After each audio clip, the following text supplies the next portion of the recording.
Well, g'day viewers, Louis here and welcome to Fly's Outback Adventures. Now, what's on the curtail, the plans, the adventure today? Oh, I don't know, I'm dribbling shit as usual. Anyway, it's a little bit different. I've got a map. I'm going to show you what I'm going to be up to. Well, currently, I'm here, which is Bourke. Now, what I'm planning on doing is zipping up there to the corner of South Australia, New South Wales and Queensland, where the little intersection goes. It's called Cameron Corner, and there's a pub there and a corner store. So I'm going down there to buy a pint of milk and get a pint of beer. That's the important part of the beer.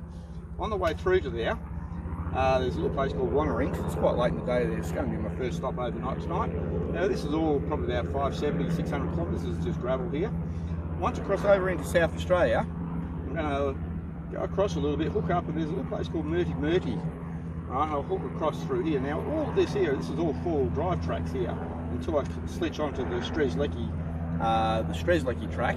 Now the Strzelecki track is a combination, from what I can work out, is like a conventional gravel road, various states of repair, plus a bit of all-wheel drive tracking. So we'll find out about that. We'll rip down there down to Lyndhurst and then up through Maree, and I'll follow the Unadilla track all the way up there to Unadilla.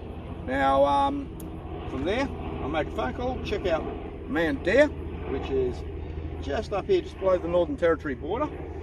Right, now this is where it gets a little bit tricky, because the track from Mount Dare to Birdsville, which is the French line through the Simpson Desert, that doesn't open until the 15th or 16th of March or something. So as a result, timing is everything. But on top of that, weather plays a big part, because at the moment it's fairly cool. So I'm making a run for it while it's cool. And that means cool for this part of the region is like 38, 40, that sort of stuff. Because only about a month ago, Christmas through end of January, when you're down there at Cameron's Corner, they're getting 50, 55s. Right, so cool is a relative term. But now, what's throwing things into chaos is this weather that they've got in the eastern states. Now, as a West Aussie from over here, everything this side of the border, that's the eastern states. So that's this 2/3 of the country. Right, now, from here down to here, we have had a combination of bushfires starting from about through there, down there, and it's still burning down here, down towards Melbourne way somewhere, right?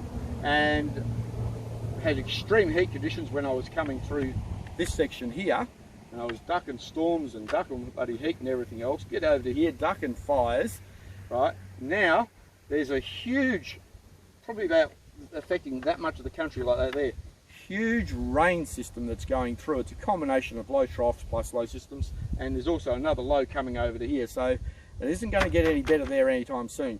So the next few weeks basically it's shit weather, and I'm not a winter person and I can't stand the rain, and I know we need it, but I don't like it, so I'm racking off. Right, so but when I was coming through here, just after I came through this section here of Queensland, there was a whole heap of weather that came through: storms, rain, flood, and Winton, which is about there in the Dinosaur, only 1 or 2 weeks ago apparently, was flooded out. They get their weather coming through here from the Gulf country, it comes through here, backs onto the Great Divide, and the mountain effect causes it to rain through there. Now, why is that important? Well, that's what they call the channel country, all through this region here of Queensland, right? And where does that rain in the channel country? Where does the water run through on their river system? There. Simpson Desert, central of Australia, Lake Eyre and all that. Now it does get very pretty and everything else when that does happen, but the downside is it becomes impassable. So a few things we've got to keep an eye on. Depending on what happens, I could end up cutting back here and doing it in a reverse direction to what I originally planned, or I could just double over there and then bail and come back, pick up the caravan and hoof off. So let's go and see what happens, and I'll see you on the next video.